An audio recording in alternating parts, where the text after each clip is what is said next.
People say, oh, that person's crushing it. And I've just heard that phrase for years. And sometimes people get the wrong idea and say, oh, you're being cocky. It's like, it's not about that at all. It's actually, if we're focusing on that and the results that we can get on behalf of our clients or inspiring other people, like, what does crushing it mean to you? And how can we help you get there? Like, that's the way that I think about it. And it's ridiculous. That's what makes it fun. It's over the top. It's a bit crazy. And it's also done with a spirit of humility. Welcome, Model FAs. Very excited to bring you our guest today, Will Richardson. So I've known Will for a while, actually, more so from afar, based on being in the industry together. But I've had an opportunity to get to know Will a little bit better here over the last few weeks and seeing a lot of his content and just really love what he's doing. I think that you're going to be a part of a very valuable episode today. So without further ado, Will lives in San Francisco and hosts the Crusheration Podcast. He has also worked in the financial services industry for the past 20 years, has had a very successful career, and he's recently fell in love with creating content and helping other advisors and other folks in general, live the best version of their lives and make sure that they are confident in the value that they're delivering to their clients. So we'll give him a plug towards the end with all the social handles and whatnot so that you can connect with him. But Will, really appreciate you joining. Welcome to the show. Dave, thanks for having me. I was excited when you reached out, and I mean, it's incredible what you've built here with the podcast and all the other businesses. Man, you are absolutely crushing it. So I'm honored to be here and appreciative that you found me. Love it. Appreciate that. And we're going to get to that phrase that you just mentioned, crushing it, here in a little bit, because I know that that's been a real big component of some of your branding and just philosophy in general. But before we do so, give us a sense of your background. So, you've been in the financial services industry for 20 years. Did you start in this industry like fresh out of college? Did you do anything before? Tell me a little bit more about that. Yeah, no, good question. So I grew up in Mississippi and graduated from Ole Miss in 2000. And, Mississippi is a great place. It's just I didn't want to live there anymore. So I basically got in my car and drove west and ended up in LA. And the first job I had was selling golf clubs, which is funny because I never played golf, still don't play golf. So that was interesting. And I think they wanted to offer me a higher level position, but I talked them into the lower level one accidentally. They wanted me to go out on the road with them and do speaking and all this stuff. But I wound up convincing them I should be doing the telephone part, which was good. It was good training. But it was like, I only realized that later. I was like, I think they were offering me something different. But yeah, that was what I got started doing right out of college. And actually the selling Cutco knives in college, I know many people have done that. That helped me get my first job in financial services because in LA, they were like, sell us a knife. So I got them excited about some kind of fishing knife. That was the only reason they hired me, I think.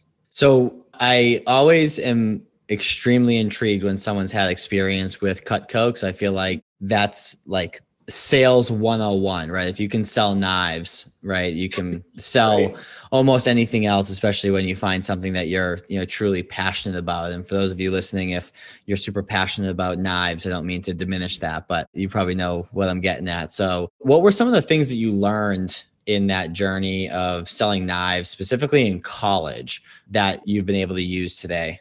I pushed myself more. Well, first thing is this was like, 1998 or something. And, I know my parents still have those knives. I think they sent them in to get sharpened one. I mean, we're talking like 20 something years later, those knives they're everything that Cutco says they are. The hard part, and it was a good training for financial services, is calling people that probably weren't thinking they were going to want to talk to somebody selling them knives that day.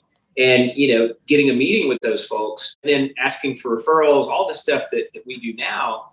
I just remember that we went on this trip to Dallas. I mean, I wasn't anywhere near like the John Brulin level, but sold a few knives. And so they invited me to this thing in Dallas, and it was interesting to see all the other people there. I think the biggest takeaway was I enjoyed it when people said yes. And it was worth it. It was worth going through all the people that said no. So I couldn't have had a better experience, even though I didn't realize at the time how meaningful it actually was.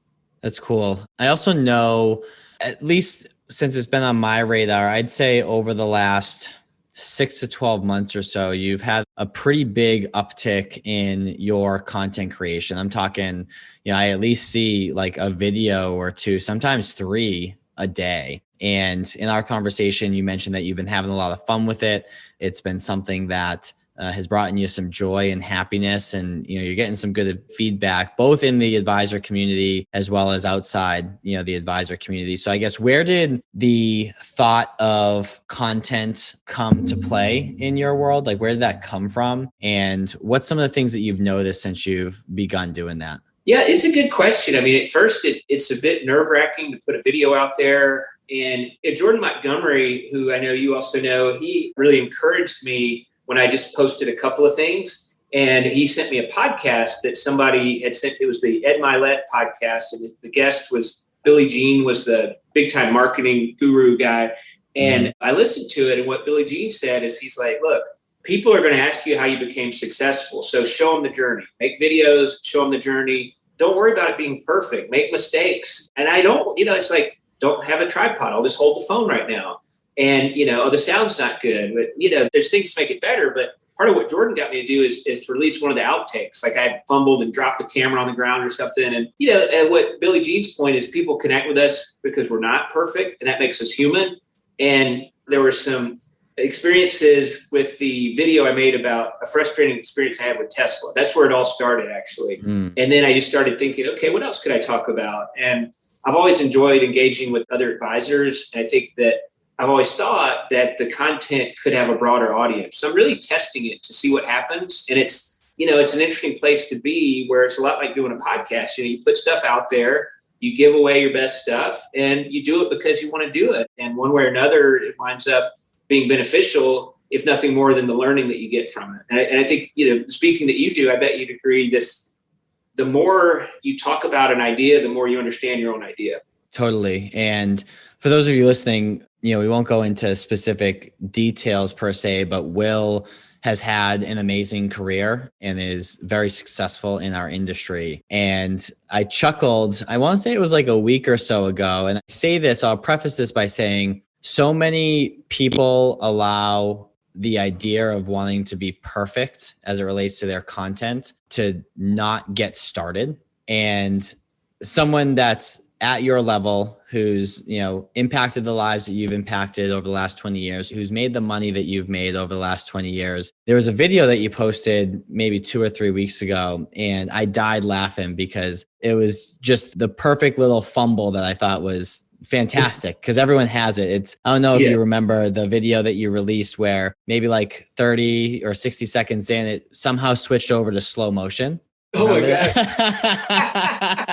So I saw that and I'm like, maybe it's only for like 5 or 10 seconds, but it was for basically the rest of the video. And I was just chuckling so much because it truly showed, like, I guess what my point is, Will, is that a lot of times people will shoot a video and they'll rewatch it. They'll hate it because they think they sound funny and they look funny, and they're probably the only ones that think it. Right? That's right. And then they'll reshoot it again. They'll rewatch it. But the folks who are just shooting the video and putting it out there, right, I think are the ones that are going to learn the fact, like, that's the last time that you're ever going to post a video that's unintentionally put to slow motion, right? So you got to kind of like learn through those things as opposed to expect that you're going to be perfect right off the bat. So it's been nice to see, in even just a short period of time, the progression of your content over the last few months, and not overly caring, or at least it doesn't seem like you do, caring what other people think. It's not like you're doing like professionally made, videos or anything like that. You're literally just holding the phone in front of you, or, you're just going ahead and setting up the tripod. You've been out by the Golden Gate Bridge. You've been, on a hike. You've been in, your home. You've been out at the car dealership and doing all these things. And it's just, for those of you listening, I think it does a great job of humanizing Will. I feel like it does a great job of showing your authenticity. So for those of you who are on the fence of, hey, should I do content? Should I not do content? I would just say, just do it and don't be afraid to fumble. And also, Will, one thing that your videos aren't is they're not necessarily about financial planning.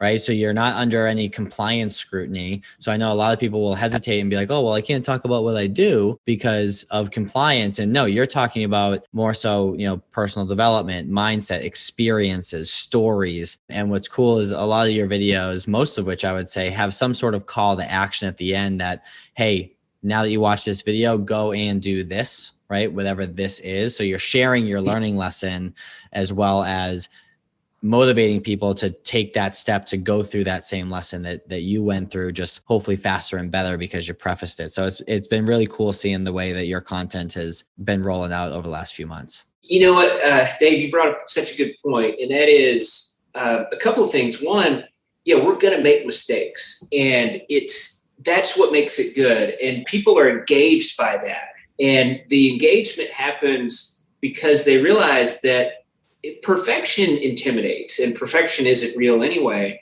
But you mentioned the slow-mo thing. Yeah, I had no idea I did that until a couple of people told me. That was like a pretty good video. You'd never know what was on it. But the other thing is, I want to encourage everybody listening. You are unique, and you have something to say. You have something to say because your life experience is different than mine. It's different than any other person. So if you think about it, there's something unique about you. And it could be something you're interested in. Like, Dave, you may have some interests that you talk about on videos or that you could talk about. Some people like golf. Others talk about lessons they learned from fishing or bowling or almost anything. So I think a formula is, okay, here's why I like to do this, and here's how it mentally prepares me for this. And I think that's more interesting than if I were talking about financial services and things like that anyway, because that's what people expect. And when it's not that, they're like, oh, that was different. So let's pivot slightly from content over to a topic that just kind of popped into my mind. So I'm going to be catching out of the blue here a little bit, but you and I both come from an environment in the financial services industry where in order to grow our business, right, we ask for referrals, right? Mm-hmm. And then as I transitioned from that environment over to working with a lot of the independents of the world, I noticed a massive gap to where a lot of folks in the independent space don't ask for referrals, every time they're meeting with a client. And I feel like if you can combine those two somehow, it would be fantastic because, sometimes asking for referrals, depending on the circumstance, can be, too forward and too aggressive. But in other instances, it's like, hey, you deserve to get introduced to their peers based on the work that you did. So like, what gives? Why aren't we asking? And I feel like it comes down to two main things that I want you to speak to a little bit and unpack. So number one, the confidence and the value that you're delivering to the client may be lacking, right? If you knew you had the best thing, why would you not ask to be introduced to more folks to make them aware of that? Number one. And number two, the fear of being too forward and too pushy and not wanting to have that kind of reputation, if you will. So my question to you is, would you agree that those are the two things that hold people back from asking for referrals? Confidence and the fear of being too aggressive. And then the second part of that question would be, what do you suggest financial advisors do as a way to be able to confidently ask for introductions to the folks that they're already serving as a way to grow their business in a predictable, sustainable, and profitable way? You're spot on. Everybody thinks about it. And it's any business, how do you find new clients? Well, referrals are a great way. And, you may be an attorney or CPA or whatever, and that's valuable, and nobody does. And, a lot of times people think perhaps the phone will ring, and top advisors, that does happen sometimes, or they'll get emails or random texts. That's happened a handful of times. That's not something I've experienced a whole lot. And I think the goal would be to make that happen more. And the thing with prospecting, it is a bit ironic. So the longer you're in business, the more successful you are, the less you need another meeting or another client. In other words, you're not going to miss payroll by bringing on if this client says no. So to me, it's like we can project more confidence because we don't need anything. It's like, so the people that stop because they don't have to, and I've done that, get in and out of the habit, but it's actually fun if it's done in a way that feels good to you. And I think the challenge in our world is some of the techniques that are taught in training don't feel authentic to a lot of people. They do feel pushy. They feel, they don't feel like it's about the client. And I think people are afraid they're going to lose business. Oh, you kept hammering me for names, so we're never going to talk again. And I think at the very least, we can plant seeds. And I actually agree with what you said about confidence and bringing value. It took a long time for me to realize, like, hey, I'm actually bringing value. I'm not out there just selling stuff.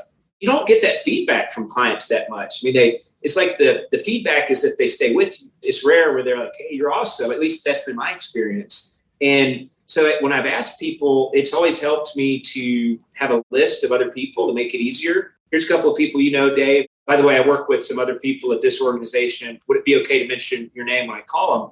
And that makes it a little bit easier. I mean, what we really want is advocates, people that'll just introduce us to people and copy us on a text message. I always say that some of the biggest clients that we have came from what I was just describing, a name on a list. So it works. It doesn't have to be, a super warm intro. I mean, it's great if it is. I think my point is, if we've been doing this a while, we've got an opportunity to go back and do a little bit, be more targeted with it. And if you're just getting started out, when you and I were getting started out, Dave, you don't have a choice, right? It's like, right. You just got to do it. And I think it's traumatic because I will say that some of the things I did early on, I wouldn't do now because I don't have to. But I think there's a way to make it authentically you in those early years. And I think that's where, the industry wants everybody to be the same. If you can be unique in the way you ask and the way that you are and the common interests that you might share with people, I think it works better than if we're all robotically, saying what somebody else told us to say. So can you repeat that language again? So just to recap slightly, you're in front of a client. You've actually put together a list of a couple folks that you think they know, that they know. So help me understand. And obviously I know what this is in terms of, putting together a feeder list, but for the listeners who may not have done this strategy before, how are you finding these names? And can you go through that language again? And then I have a point to make once you're done.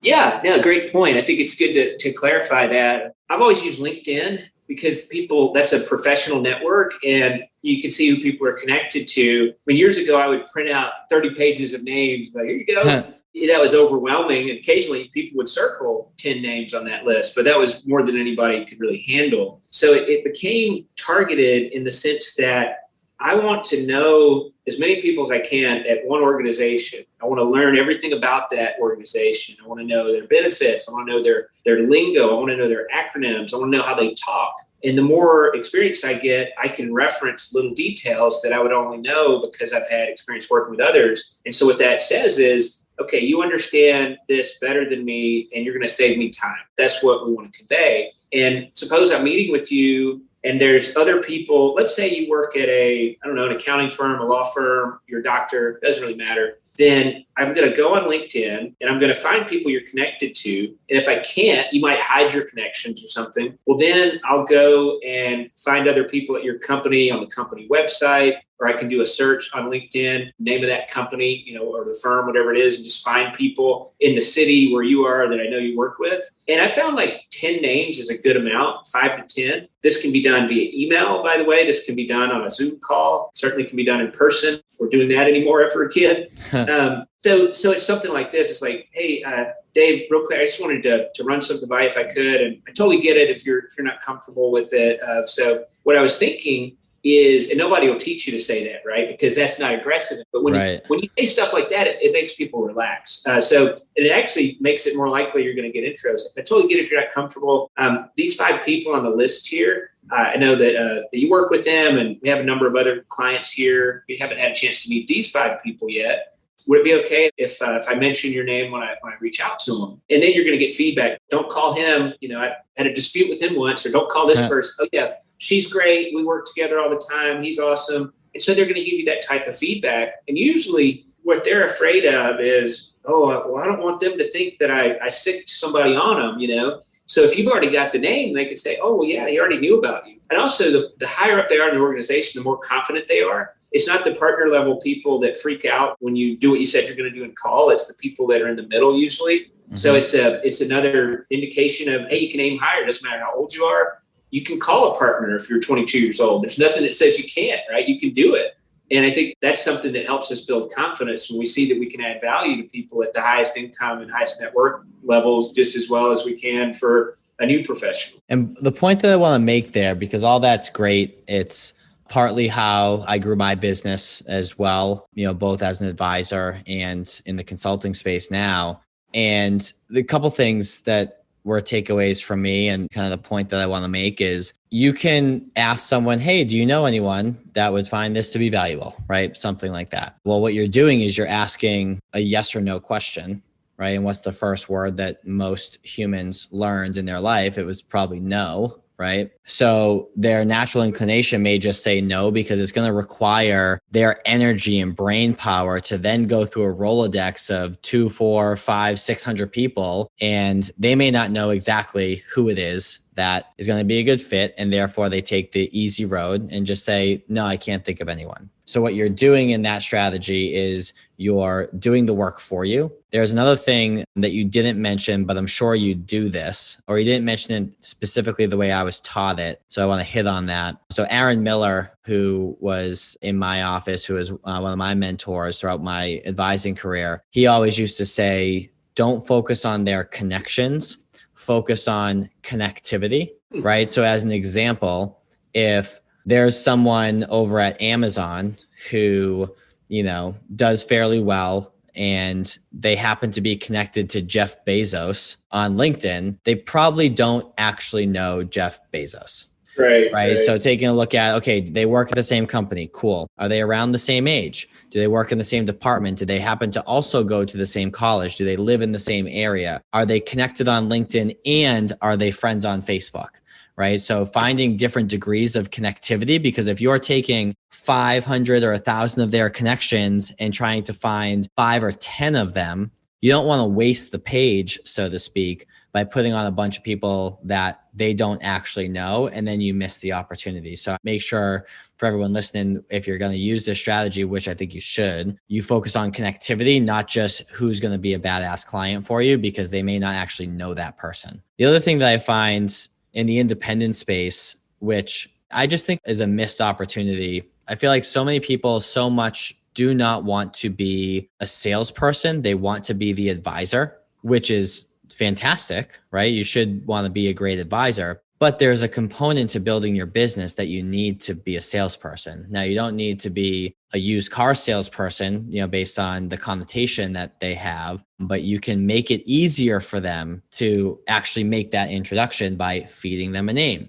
And I find a lot of advisors, they're going to want to wait for the COI, like the CPA, to put them in an email. They're going to wait for the client to have that person reach out. And it just boggles my mind why they're unwilling to pick up the phone and actually make that call, right? Mm-hmm. And the phoning language is pretty simple, right? It's, hey, Will, how are you?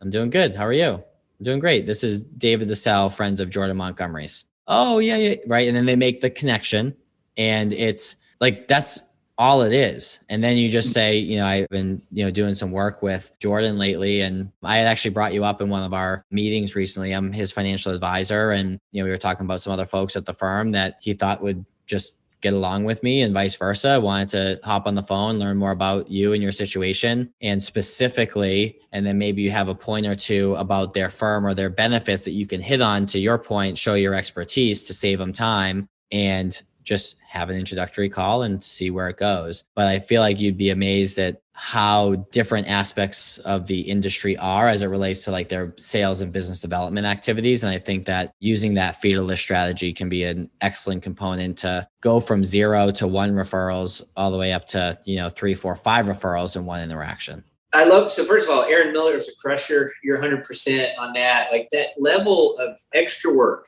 is worth it. So would you spend an extra 5 minutes to put the right people on the list, or an extra 10 minutes, an extra hour even? One thing that I've done before, how many meetings did I have over the year? How much income did I have? What did every meeting generate? Then you start to realize, hey, it's really important to get in front of new people, and it's rewarding. And what you just said, most people don't want to make that call, and they don't want to ask. It seems to me that at a certain point, some people get this idea that have made it, I don't need to ask for referrals anymore. Like almost like they're above it. It's like, well, that's silly, right? I mean, don't we want to grow our business? Doesn't everybody want to grow their business? And everybody that's in business, I've noticed they appreciate it. Like, hey, yeah, you're getting after it. I get it, right? Anybody that's in business understands that, and they have a certain respect for it, even if it, they may not give you a new client, but they won't unless you bring it up, usually. Totally. Hey, Model FAs. I know you're enjoying this conversation, but I wanted to take a quick break to talk to you about the Model Fa Accelerator. This is a unique collaboration between us and you, where we help you build a financial advising practice that you can be proud of. We focus on the foundational concepts around how to pick a niche or a specialization, how to price your services, how to construct an offer that people are going to buy, and then how to market it and sell it in a way that'll get people to sign on the dotted line and become clients of your firm, all while giving you the information to scale and set up workflows and operational processes that will allow you to reclaim your time and build a practice that doesn't run you. So if you'd like to hear more about that, go to www.modelfa.com/accelerator or www.modelfa.com. Hover over, work with us, and click on Accelerator. Hope to see you in the program. What advice do you have for advisors who may not be asking for introductions? And as an aside, I never ask clients for referrals. I don't use the R word, so to speak. I always ask for introductions, because if I walked into a room with you and a friend, and your friend is an advisor and I consult for advisors, you're not going to say, "Oh, David, this is my friend Joe. Joe, this is David. Actually, Joe, you should work with David. He helps guys like you." Like, that's not going to be the first interaction. You're not going to refer me there on the spot, but you are going to introduce us. So when you ask clients to be introduced to folks in their world, that just has a totally different vibe than asking who they can refer you to. So just as an aside before we transition slightly. So for the advisors who may be reluctant to ask for introductions based on the inability to understand the value that they truly do add to the client's lives, what advice do you have for them to build their confidence and believe in what they're doing, and that it holds a very important place in their clients' and prospects' lives?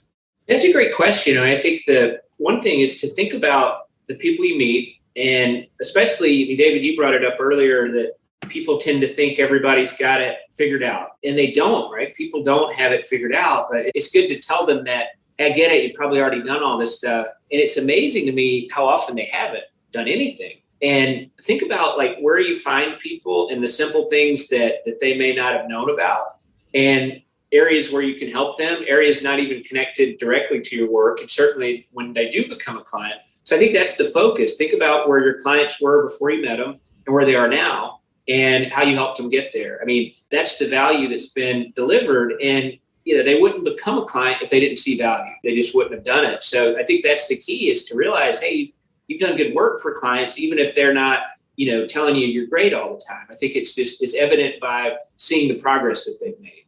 One of the things, I don't know if you do this, if not, I'd highly suggest it, because it's just had an amazing impact on my life. And one of my friends is the one who prompted me to start this, which is when you post a lot of content and you're trying your best to help people, whether it be in your industry or outside your industry, you get words of encouragement and words of gratitude in return. So I know that a lot of the videos that you'll post, people are just saying really nice things, right? You probably get emails, text messages, from clients who are grateful for the work that you've done for them. So I think it's fairly natural for people to get in a rut at some point in their life and not have the confidence or the swagger to be able to, go out and develop business and get introductions and things like that. But if you have a database, so to speak, or a repository, I should say, to go back and look at all the kind things that were said about you and all the thanks that you received. So what I do is on all my social platforms, right? Instagram, Facebook, LinkedIn, my text messages, anything nice that someone says,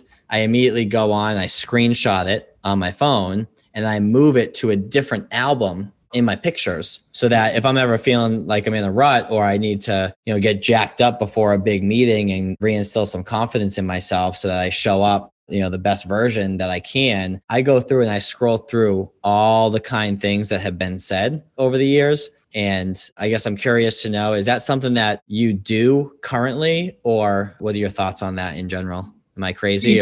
No, it's a great idea. I haven't ever done that, other than if somebody sends like a note in the mail, I would put it in the nice people drawer. I've never gone and reflected back on it, as strange as that might sound. And no, you're right. I don't do that, but I think it's a great idea to help you remember the value you're delivering. That's a great way to do it. How'd you come up with, so one of your slogans is, the too busy crushing it, right? Mm-hmm. So I know you got t-shirts, right? A lot of your social handles are surrounded or centered around that phrase, which, we'll give a plug here shortly. But I guess, where did that come from? How did that speak to you? And why is it something that has now become your mantra? That's a really good point. So, people say, oh, that person's crushing it. And I've just heard that phrase for years. And sometimes people get the wrong idea and say, oh, you're being cocky. It's like, it's not about that at all. It's actually, if we're focusing on that and the results that we can get on behalf of our clients or inspiring other people, like, what does crushing it mean to you? And how can we help you get there? Like, that's the way that I think about it. And it's ridiculous. That's what makes it fun. It's over the top. It's a bit crazy. And it's also done with a spirit of humility. And I think that's what makes it work. And you start thinking about, all the iterations, crusheration, crushtastic. And I'm just having fun with it. I mean, the business can be very lonely, and, the connections we make with each other through resources, David, like this podcast and knowing people and connecting with people, I think that's everything, because we can really listen to our brains and the negativity it feeds us without that. So crushing it, too busy crushing it, is a way to help us get connected back to our actual purpose. Love it. So let's transition slightly over to your favorite book, which ironically, another one of our guests had suggested this offline, and I literally finished it last night, and you had, responded to my story post on Instagram, talking about a great book. And then I happened to, open up the notes for today's conversation, and in our intake form, you had noted that your favorite book is the one I just finished. So we should be able to have a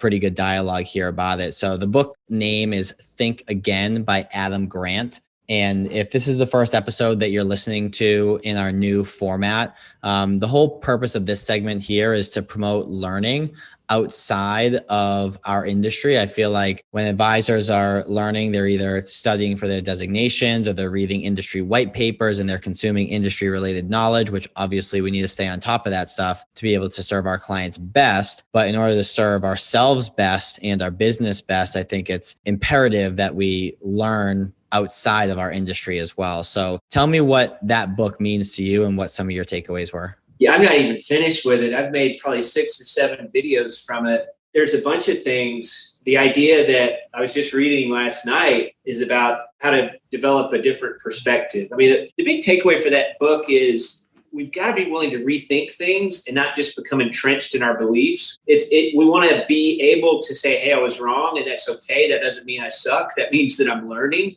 And that's the big thing. And he talks about confident humility. And, the imposter syndrome is something that can be positive, because the people that are the most confident in many cases aren't the most competent.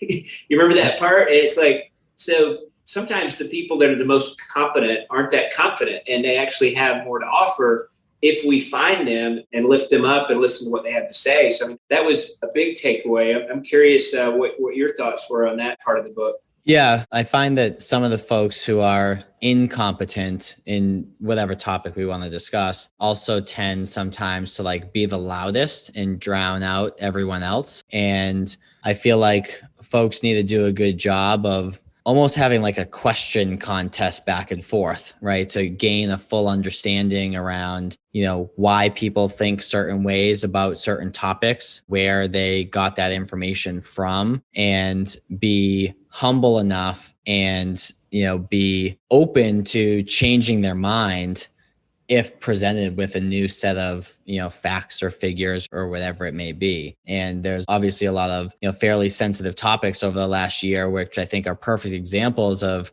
people, should be open to different perspectives as opposed to just wanting to be right. I feel like people are just so stuck on being right that if they admit that their way of thinking was inaccurate, they're then going to basically admit to themselves that they were wrong. And they don't want to do that. So they just lean in even more. And it doesn't serve as a productive conversation. It's not productive at all. And I feel like, I'm sure we've all heard this saying, you have two ears and one mouth, use them proportionately. So if we do a good job, asking questions and listening and trying to listen to understand as opposed to just listening, that the world in general could be a lot smoother and less combative with, different sides of the aisle or different, perspectives on whatever topic we want to pick. So those were some of my main takeaways, is just do an unbelievable job listening. I think what shows the most confidence is when you're willing to change your perspective based on being presented with a new set of facts or figures, and not doing so, I think, quite frankly, is a sign of insecurity. 100%. And he uses a couple of terms about confirmation bias. You're searching for evidence that confirms your beliefs. And another one, desirability bias. You look for evidence for your team to win, even though they're probably not. It's like, well, no, look over here, right? So that to me was an interesting one. So we want a certain viewpoint to be right, so we think that it is, and we attach our ego to stuff. And David, you are not your beliefs. You're separate from those. And that's the key that he talks about, from distancing ourselves from what we believed in the past and saying, hey, I'm not that person anymore. I've learned I don't think that way anymore. And he calls it thinking like a scientist, as opposed to the other ones, which is a preacher, a politician, and there may be one more in terms of how you think about things. So he talks about one thing I love is the idea that decisiveness is good to a point, but it's not everything. Making more deliberate decisions and being willing to change your mind later is what he talks about, as opposed to sticking to your belief no matter what while BlackBerry goes out of business. That was a great example. It's like, we're not putting a browser on our phone because that's dumb, right to the end. Look who's dumb now when it comes to... Right. They had a chance, there's so many Kodak, BlackBerry, so many examples of companies that never changed when the world changed around them because they were entrenched in what worked before. Right. But even in the book, it mentioned how there were several, different employees or executives that brought up the idea, adding a browser to the phone as opposed to just having it be a text and email device. And they were constantly just shot down. So back to the other point, you got two ears and one mouth, right? Use them proportionately. So rather than being too decisive and just shutting it down, it's, well, tell me more about that, right? Why is that something that you think we should be integrating? Where are you getting the information from that you feel like the industry is heading that way? And just doing a better job, again, listening to understand so that you're not missing out on, opportunities, or you're not missing out on, I don't view it as if you change your mind that you're then wrong if you thought you were right before. I view that as you just learned something. Mm-hmm. So if people can just shift their mind, you're not wrong. You just had the opportunity to learn, and you should be grateful for that person or that situation that got you to think differently, because otherwise you would have, been wrong the whole time. Right. So it's, I think it has a lot to do with people's egos being too big too, and not wanting to change their mind just for ego's sake. Oh, totally. So right now we're recording this, it's 2021. So I look back, what did I believe in 2019? I believed I had to go to the office every single day, no matter what. And some of the things was forced on me. What did I believe in 2011? Well, I probably believed that I was always going to be new in the business and it was always going to be like really tough or whatever, because I was in my third year then. So it's like, I have a totally different belief. Or another one is, when someone doesn't become a client, I used to get frustrated and even think that, negative things weren't true. And that's not really healthy. Like sometimes it's just not a good fit. So now it's like, I actually don't want somebody to come on as a client if it's not a good fit. And if they aren't, I'll transition them to somebody else. I mean, they're going to get taken care of from someone. It's just not always us, right? And I think that's an ego thing too. It's like, I don't want to be all things to all people. I mean, when you're getting new, when you're started, you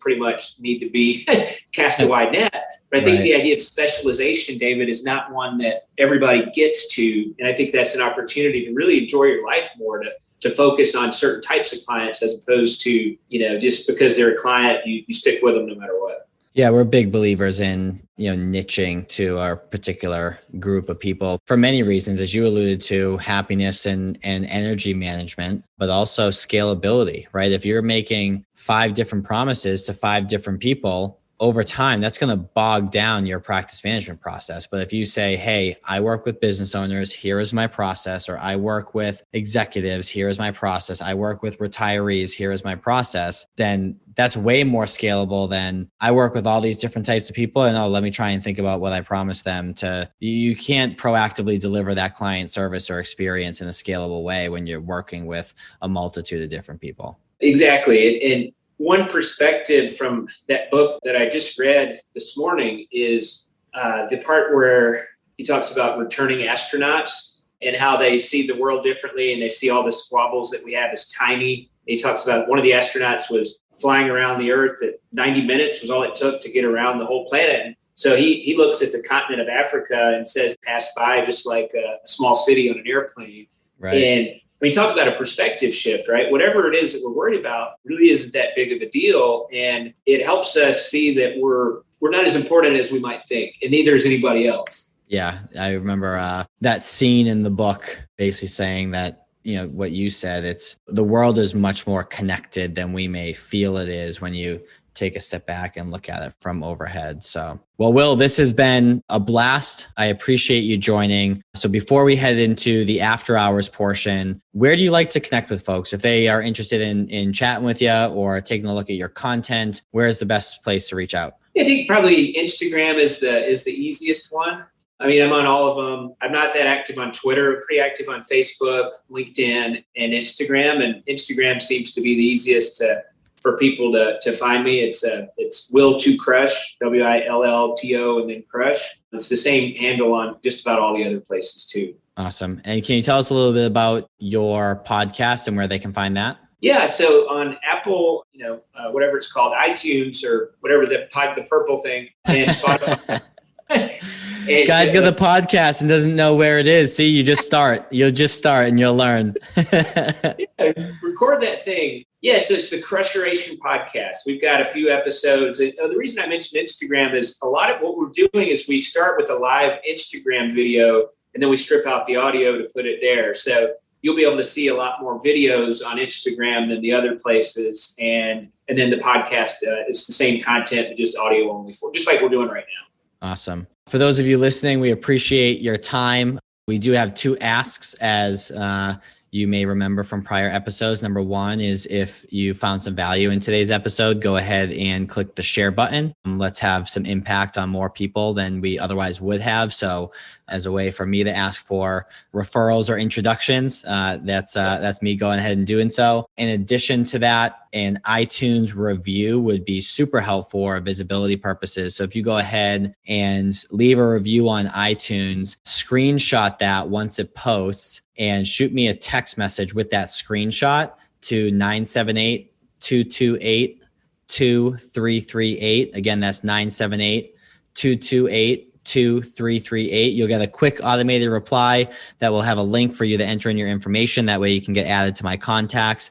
Beyond that text message, it's not automated. You're texting directly with me. So shoot me a screenshot with that review to that number, and then also have the keyword crushing it so I know what episode this is in reference to. And what I'll do is for everyone who submits one, I'll go ahead and put you in the drawing to give you access to the digital component of our coaching program, the Accelerator program. So that is just a small thank you from us. Thanks for having me, David. And I just want to say, keep crushing it, man. You're doing big things and you're giving a lot of value to the world and your Facebook group, your podcast, and your content. So I'm excited to keep seeing what you create as well. Awesome. Thanks. Take care.